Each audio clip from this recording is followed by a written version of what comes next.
bless you. I have marveled at the stories of what your church and congregation has done in your city. Yeah. The police department was in trouble. They were going to cut back the staff, and it was going to make things unsafe. What did Bethel Church do when the police department got in trouble and needed funds? Well, they were short, I think, $1.2 million, I think it was.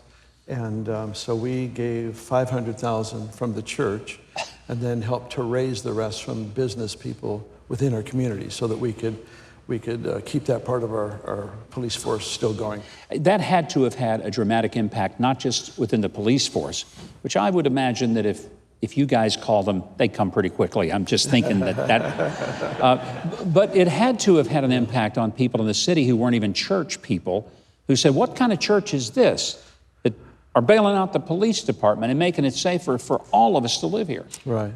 Well, it is changing, thankfully. Churches are known for doing good things because they want something in return. And so there are people, we're still on trial in that situation, but more and more of the community is realizing we actually do love our city and just are trying to serve and not get anything in return except just part of being a good citizen.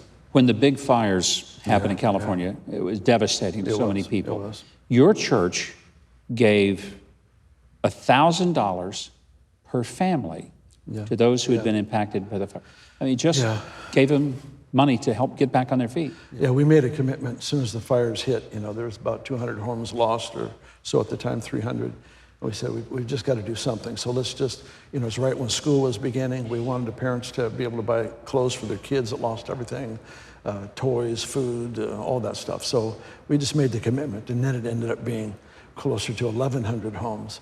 But we had friends around the country that heard, and they just sent us money. They said, we want to help you guys do that. So it was just a real beautiful thing. There was over $1 million that you just gave in cash to families that have been devastated with the fire. What are some of the other things that your church has done and is doing? The Civic Auditorium, which is the entertainment building for our community, for our county actually, was going under. They didn't have enough money to keep it going. So we volunteered to run it as a for-profit business if we could use it during the day for a school of ministry, because we had run out of room. We needed a room that would seat 1,000 to maybe 1,500 students for our school, and so they did. And now it's working at a profit. They've asked us to continue to run it as a for-profit business, and so it works good for the city. It works good for us. So, Bill, do you have criticism from atheist groups that say, you're mixing church and state, you're getting too involved in the community? Is that a problem? Yeah, it's there. But if you just love people and you don't manipulate, you don't use your act of service to try to get something in return, eventually the criticism softens. And we've had a lot of favor turn our way. Where did you get the vision? What was it inside of you that led you to build one of the most significant churches anywhere on the planet, but it's based on the idea of what the church is giving to the community rather than what the church is asking from the community? For me, it comes out of the Lord's Prayer, or we call it the Lord's Prayer, but he said to pray like this: your will be done on earth as it is in heaven. There's no crime there. There's perfect order there. There's prosperity, there's happiness, there's wholeness, there's all that stuff. And so that apparently is his mandate for planet Earth, and that's our assignment. My assignment isn't to fill pews. My assignment is to have impact on the world around me. And so when we saw that, we began to really contend for that. You're seeing lives transformed.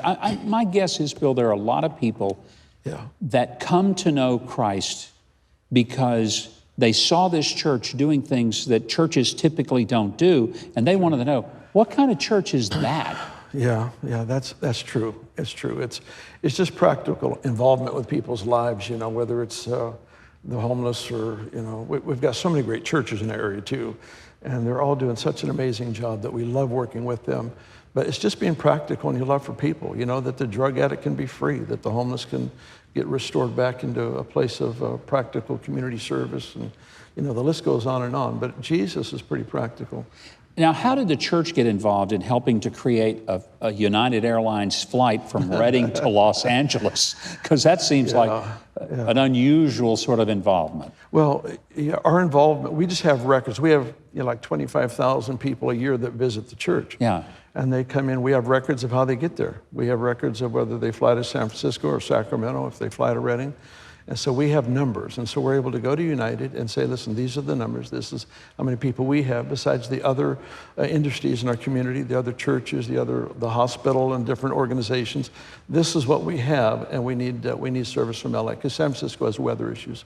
And so they used our materials to figure out they should send a flight from LA to Redding. So yeah, it was a privilege to be asked to help to represent Redding in that way. Yeah. You know, people, I feel like, must truly love Bethel Church and Bill Johnson in Redding, California. But you've sacrificed and served rather than say, here we are, come see us if you want to. Yeah, but you've put the lines and the hooks and the bait in the water, and you've met needs, and you've fed and clothed. You've done what Jesus did when he was here and what he tells us to keep doing. Yeah. What a wonderful testimony. I hope churches all over America will try to figure out if they can do a lot of what you're doing, and will attempt to do it. It's beautiful. Thank you. Bill Johnson, thank you. What a joy to have you here. I hope you'll learn more about the incredible community outreach that's being done by Pastor Bill Johnson in Bethel Church in Redding, California. And you can join by visiting Bethel.com. You can follow them on Facebook at Bethel.church.Redding. Also on Twitter at Bethel Redding.